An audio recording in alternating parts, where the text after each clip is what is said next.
આ દ્રશ્યો જામનગર દ્વારકા હાઈવેના છે, જ્યાં એક ખાનગી બસ, બે કાર અને બાઇક વચ્ચે અત્યંત ભયંકર અકસ્માત થયો. અકસ્માતમાં એક જ પરિવારના 5 સહિત કુલ 7 લોકોના મોત થયા, જ્યારે 10થી વધુ લોકોને ઈજા થઈ.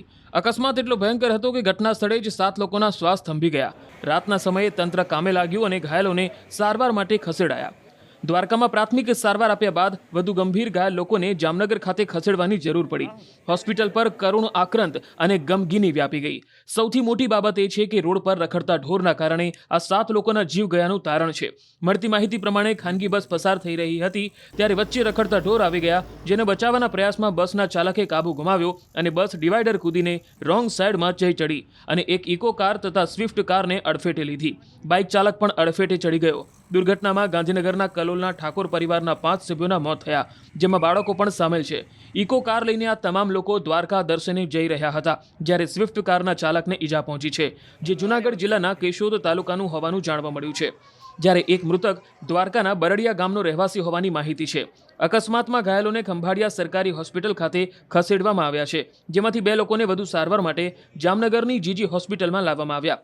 અકસ્માતની જાણ થતાં જ સાંસદ પૂનમબેન માડમ, અહીંના ધારાસભ્ય અને રાજ્ય સરકારના મંત્રી મુડુભાઈ બેરા તથા સ્થાનિક વહીવટીતંત્ર તરત જ ઘટના સ્થળે પહોંચ્યા અને યથાસંભવ મદદનો પ્રયાસ કર્યો. એક મોટી બસ હતી, એ ડિવાઈડર ક્રોસ કરી અને બીજી સાઈડમાં જતી રહી હતી અને એક નાની કાર, જે ઇકો કાર અને બીજી એક સ્વિફ્ટ કાર હતી, જેની સાથે ટકરાઈ ગઈ હતી.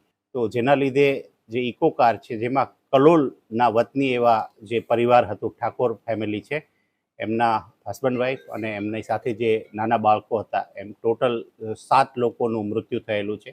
रोड एक्सीडेंट हुआ है जिसके अंदर की एक बस, 2 कार और एक मोटरसाइकिल इन्वॉल्व है। और जो अभी तक मेरे पास फेटल कैजुअल्टी की जो रिपोर्ट है उसके अंदर तकरीबन 7 फेटल हुए कैजुअल्टी और तकरीबन 14 लोग जो है वो इंजोर है। जितने भी इंजोर है उनको हमने प्राइमरी ट्रीटमेंट देके, फर्स्ट एड देके यहाँ से खंभालिया के लिए डिस्पैच कर दिया है और खंभालिया एसडीएम के निगरानी में उनको वहाँ पर फर्दर ट्रीटमेंट दिया जा रहा है। तो जैसे हम लोग वहाँ पहुँचे, तकरीबन सिविल प्रशासन ने जो भी घायल था उनको निकाल दिया था और फायर ब्रिगेड टीम भी लगी हुई थी, तो उन्होंने मृत्यु घायलों को वगैरह निकाल दिया। फिर हम लोगों ने सर्च वगैरह किया दाएँ बाएँ, बस वगैरह द्वारा चेक किया किसमें गए, तो तब तक मतलब कि मृत्यु के जो इंजर्ड थे, हैवी इंजर्ड थे, उनको द्वारका मेडिकल कॉलेज, द्वारका जो हॉस्पिटल है वहाँ रेफर किया गया था। वहाँ से फर्दर ट्रीटमेंट के लिए आगे वो कर दिया गया, रेफर कर दिया गया।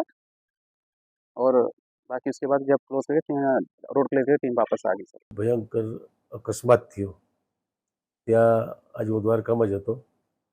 સ્થળ ઉપર જ 7 જેટલા વ્યક્તિઓના મૃત્યુ થયા છે, એમાં 4 નાના બાળકો છે. બીજા ખંભાળિયા હોસ્પિટલમાં ત્યાંથી રિફર કર્યા હતા 8 અને એમાંથી લગભગ 2 એક વધારે ગંભીર છે અને જામનગર ખંભાળિયા હોસ્પિટલથી રિફર કર્યા છે અને બાકીના ખંભાળિયા હોસ્પિટલમાં સારવાર લઈ રહ્યા છે. 2 દ્વારકા પણ સારવાર લઈ રહ્યા છે. જામનગર હોય કે રાજ્યના અન્ય જિલ્લાઓ, ત્યાં રખડતા ઢોરની રંજાડ જોવા મળી છે. હાલ ન્યૂઝ 18 પહોંચ્યું છે જામનગર રાજકોટ હાઈવે પર. ત્યાં રસ્તા ઉપર આપ જે દ્રશ્ય જોઈ રહ્યા છો, રસ્તે જે ઢોર છે તે અડીંગો જમાવીને બેઠા છે ને અહીં જે વાહન ચાલકો પસાર થાય છે, આ વાહન ચાલકો જ્યારે પસાર થતા હોય છે ત્યારે આ જે ઢોર બેઠેલા હોય છે તે રસ્તે નીકળતા હોય છે અને જે અકસ્માત સર્જાય છે, જેમાં અનેક લોકોના જીવ ગયા છે. અત્યાર સુધીની વાત કરવામાં આવે તો દ્વારકામાં જે તાજેતરમાં જ અકસ્માત સર્જાયો અને 7 લોકોના જીવ ગયા છે, ત્યારે આ ઘટનામાંથી બોધપાઠ લઈ અને રખડતા ઢોરની રંજાડ છે તેના માટે તંત્ર નક્કર કાર્યવાહી કરે તે જરૂરી છે. જે પ્રકારે હાઈકોર્ટની ટકોર બાદ પણ તંત્ર છે તે જાગ્યું નથી ને આ પ્રકારના અકસ્માત જ્યારે સર્જાય છે ત્યારે બોધપાઠ લઈ અને નક્કર કાર્યવાહી થાય તે પણ જરૂરી છે.